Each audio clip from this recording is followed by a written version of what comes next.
Welcome back my YouTube channel. तो आज हम पास्ट टेंस लेके आए हैं। पहले के वीडियो में हमने जो प्रेजेंट टेंस था उसके लगभग टाइप डाल दिए हैं। प्रेजेंट सिंपल डाल दिया, कंटिन्यूअस, परफेक्ट और परफेक्ट कंटिन्यूअस के सभी के 4 वीडियो डाल रखे हैं। आज हम पास्ट टेंस लेके आए हैं। तो देखो दोस्तों, पास्ट टेंस के वही नॉर्मली 4 टाइप होते हैं: past simple, past continuous, past perfect और पास्ट परफेक्ट कंटिन्यूअस। उसके बाद में पास्ट सिंपल की पहचान देख लो। जो हिंदी वाक्य आएंगे उनके अंत में या, ये आदि का प्रयोग होएगा। और इस टेंस को बनाने के लिए हमारे को मेन वर्ब की सेकंड फॉर्म का प्रयोग करना पड़ेगा। और वो ही 4 फॉर्मूलाज है, जैसे कि अपने प्रेजेंट टेंस के अंदर आ रहे थे 4 टाइप, वही 4 टाइप पास्ट टेंस में आएंगे और वही 4 टाइप फ्यूचर में आएंगे। दोस्तों, अगर प्रेजेंट टेंस एक बार आपको याद हो जाएगा तो पास्ट टेंस को याद करना बहुत ही आसान है, क्योंकि लगभग चीजें एक जैसी ही प्रेजेंट से पास्ट में आ जाती है। तो अब देखो दोस्तों, आज हम बात करते हैं पास्ट टेंस के। पहला टाइप है अफर्मेटिव, जिसका मतलब होता है सकारात्मक। देखो दोस्तों, जो अफर्मेटिव टाइप है, इस अफर्मेटिव टाइप को बनाने के लिए बिल्कुल नॉर्मल सा फॉर्मूला है ये, कि सबसे पहले हम सब्जेक्ट का प्रयोग करेंगे, उसके बाद में मुख्य क्रिया की सेकंड फॉर्म का प्रयोग करेंगे, उसके बाद में ऑब्जेक्ट का प्रयोग करेंगे, उसके बाद में अदर चीज लगाएंगे। देखो दोस्तों, बिल्कुल नॉर्मल सा वाक्य दिया है, इसमें कोई बड़ा वाक्य नहीं है, बिल्कुल नॉर्मल सा वाक्य। और ऐसे ही आप नॉर्मल वाक्य बना के सीखोगे तो आप आसानी से छोटे छोटे वाक्य बनाना सीख जाओगे, और आसानी से आप उसके बाद में बड़े वाक्य भी आसानी से हिंदी से इंग्लिश में चेंज कर सकते हो। तो देखो दोस्तों, फॉर्मूला के हिसाब से ये छोटा सा वाक्य बना के दिखाता हूं मैं आपको। सबसे पहले सब्जेक्ट लेके आना है, तो सब्जेक्ट क्या है? रमेश। तो ये देखो रमेश। रमेश के बाद में मुख्य क्रिया की सेकंड फॉर्म लानी है, जैसे कि गया। जाने को क्या बोलते हैं? गो, वेंट, गोन। तो यहां पर सेकंड फॉर्म आ जाएगी वेंट। तो रमेश वेंट कहा गया? To village.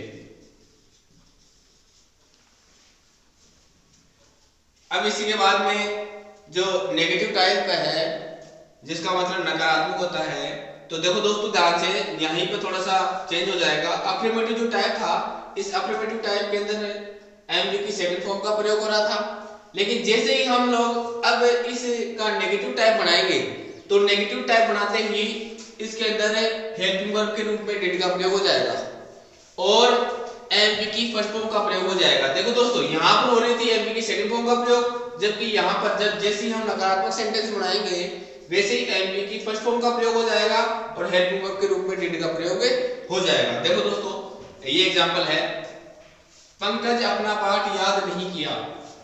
तो पढ़ाते हैं, सबसे पहले सब्जेक्ट लेके आएंगे। सब्जेक्ट है पंकज। पंकज के बाद में हेल्पिंग वर्ब लानी है डिड। डिड के बाद में नोट लगाना है। तो पंकज डिड नॉट। अब याद करने का क्या मतलब होता है? लर्न। तो फर्स्ट फॉर्म लानी है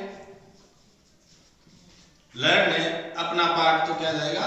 हिज लेसन।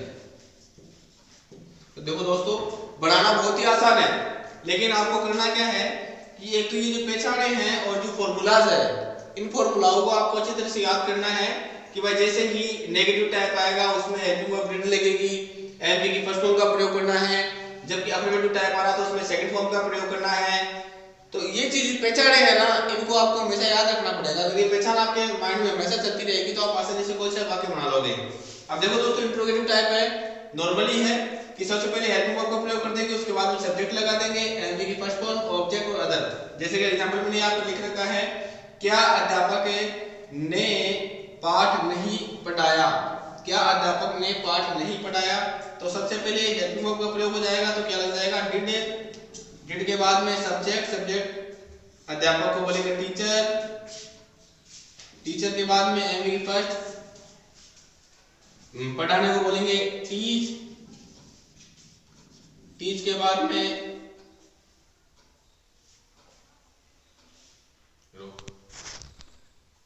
देखो दोस्तों, यहां पर ये जो नहीं है ना, ये नहीं इंट्रोगेटिव का नहीं है, बल्कि इंट्रोगेटिव नेगेटिव का है।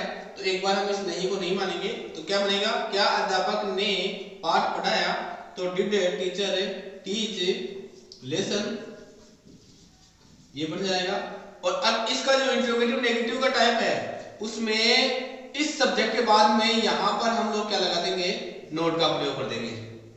इंट्रोगेटिव नेगेटिव का जो टाइप है इसमें केवल मात्र ये सेम फॉर्मूला रहेगा, हेल्पिंग में आ जाएगी डिड सब्जेक्ट आ जाएगा, सब्जेक्ट के बाद नोट का प्रयोग कर देना है, एमडी की फर्स्ट फॉर्म आ जाएगी, ऑब्जेक्ट अदर आ जाएगा।